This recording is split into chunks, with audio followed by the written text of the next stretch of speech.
Hi, I'm Kenny Potter, and I am the School and Concert Choral Editor for ECS Publishing. And today I'm very excited to be with Erick Lichte, who is the Artistic Director for Chor Leoni.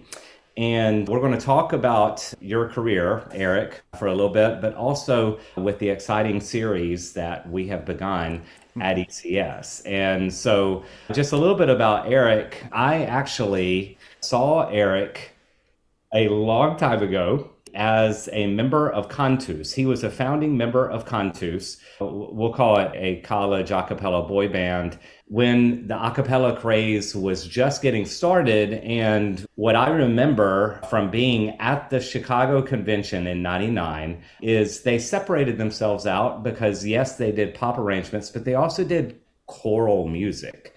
You want to just share just a little bit about that part of your career?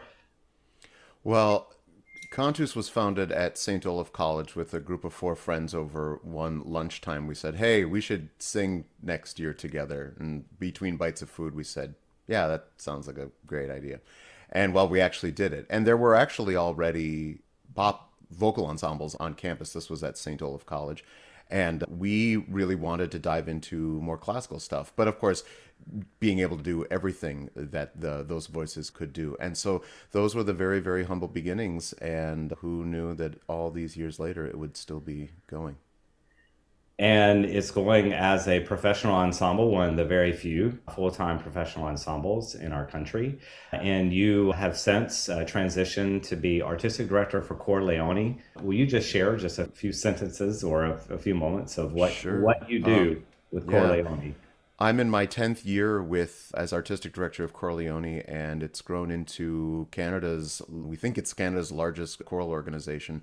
And it's especially amazing that this is done by volunteer singers. It's a TTBB ensemble. It's in its 31st year. And what I think so wonderful about this, which I think will be germane to what we're talking about, is we're living in the world of TTBB music, and we're singing many, many concerts a year. We do about 26 local performances a year, which is kind of outstanding for a volunteer choir.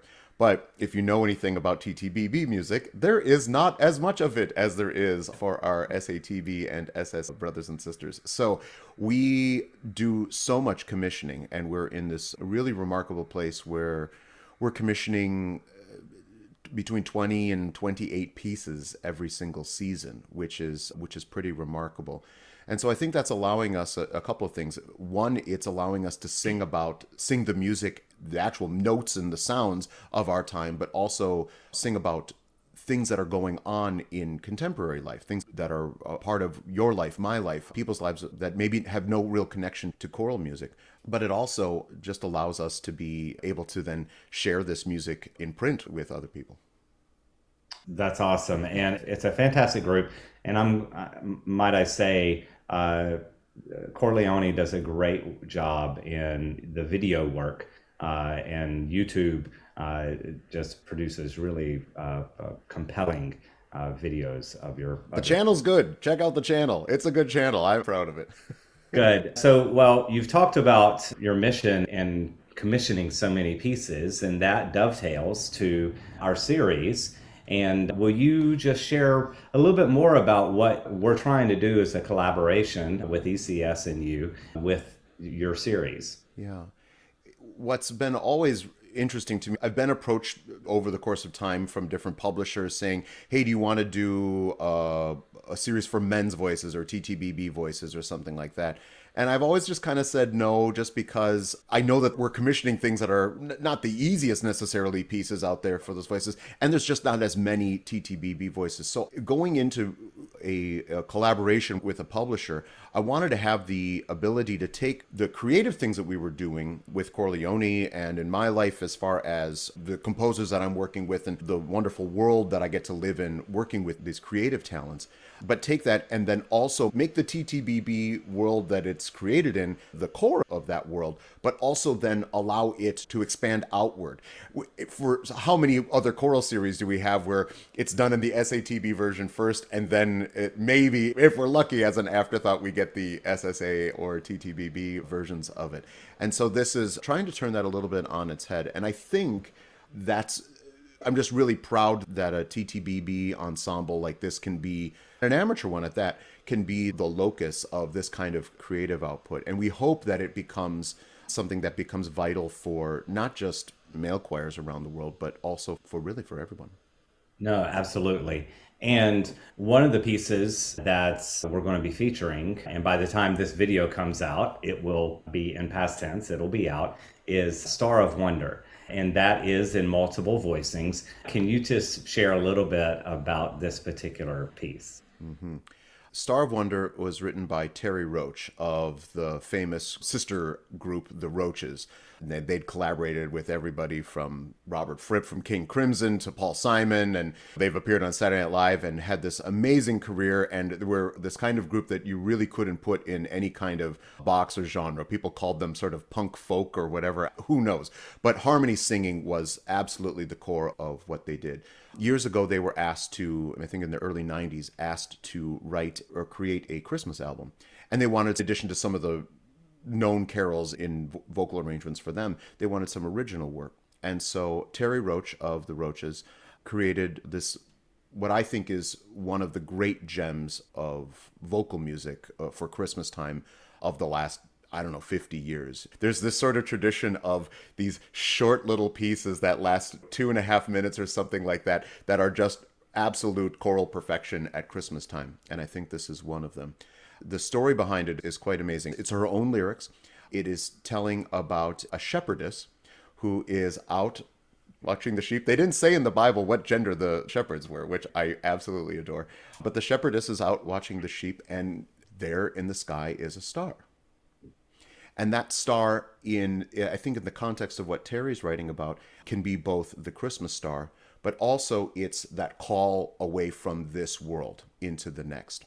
And Terry realized after she wrote it that she actually wrote it in memory of her friend Joanna Walton, who was killed in the Lockerbie bombing, which happened around Christmas. Remember, that's kind of the beginning of sort of modern terrorism and all that, and that she lost her friend in that. And so there's this absolute gorgeousness of choral writing and some very unconventional things. It's a very easy sing in many ways, but the voicings and things are things that most people would not come up with. All these beautiful sevenths and that just sit there unresolved and sparkling and shimmering. And there is such beauty and joy, I think, in the piece. But also, I think, as with all great Christmas works, there's that little bit of sadness and that acknowledgement of sort of the depth of the season. And she gets it all done in 2 minutes, and it's unbelievable. Well, I completely agree. And well, thank you for bringing that to light, so to speak. So two other pieces that I would just mention, and there are more, and you can go to our website at ecspublishing.com and see more of these pieces. But Auld Lang Syne and Vimy Ridge, both of those pieces, when I first heard them, they blew me away. They're just so fun, so fresh. And do you want to just talk a little bit about those? Sure, and very different. So I'll go one side of the coin and the other. Vimy Ridge was written by an Albertan singer-songwriter named Lizzie Hoyt. And I discovered this working here in Canada. Chor Leoni has, since its very beginning, its very first concert was a Remembrance Day program. And that would be the equivalent in the United States to Veterans Day. But here it is a far more revered and, I think, special marking of a day. It has, I think, quite a bit more gravity in Canada, the UK, etc., than maybe it does in the United States. So it's marking November 11th, Armistice Day, but not quite the same. But Vimy Ridge was an incredibly atrocious battle in World War I, but also one where Canadian forces really stepped up and they took the hill. They took Vimy Ridge at a terrible cost. And her song, which is a folk song beautifully chorally arranged by Keith Sinclair, who's one of the singers in Chor Leoni, also a wonderful guitar player. It tells this story. It falls into this kind of storytelling kind of piece and talking about the love of the person left behind at home, as well as what that person might have gone through the night before that battle and all through it. It's quite harrowing. It's very lyrical, but also quite driving at the same time. And then on the other side of things, I just decided I have Scottish roots, even though my last name is Lichd, should be Lichte, but we've got Scottish roots on my mom's side of the family. And so that has always been a little bit a part of the holiday season. And of course, Auld Lang Syne is the song, right? And so I'm like, well, that song sounds like you're maybe a little bit in your cups or something like that. By the time you normally hear it, it gets a little lugubrious. And I was like, well, what if we turn that on its head? And I wrote this in 2020. And I have to say, I was trying to use this piece as a way to sort of smudge out the rest of 2020 because I needed that year to just go away. And so I was like, let's try to write the happiest, most joyous Auld Lang Syne ever. And that we're celebrating the fact that we can remember one another versus necessarily be sad about it. So it really is a way to ring out the old year and bring in the new with a fantastic violin part, percussion, guitar, and it's not terribly hard either, but just a great romp. Absolutely. Well, these are just a few of the pieces that are part of the series, and there will be more coming in the coming months. And Erick, thanks so much for being a part, taking a few minutes and talking about your series. And we look forward to many, many more pieces and conversations with you. As do I. Thank you very much. Absolutely.